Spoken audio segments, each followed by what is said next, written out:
Hello, my name is Hu Chongwei. Today I'm going to introduce my School of Teaching building. This building is situated in the highest of Yizhou University. Look into from school gate. You can see the building.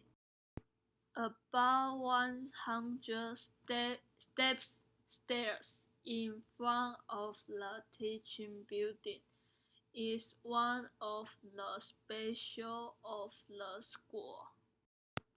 Many students will climb up to the stairs when they need to go to the teaching building.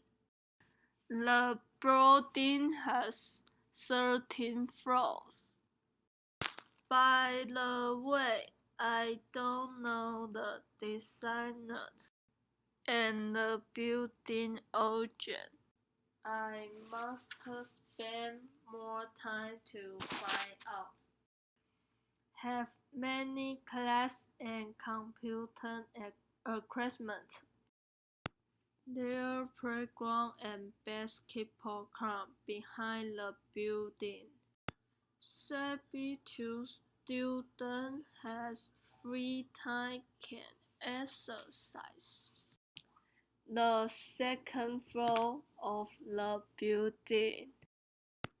There are meeting rooms allow many activities held here. On the third floor, there is the city line for selling bread, food, and drinks. Can provide students breakfast to dinner. Thank you for your listening.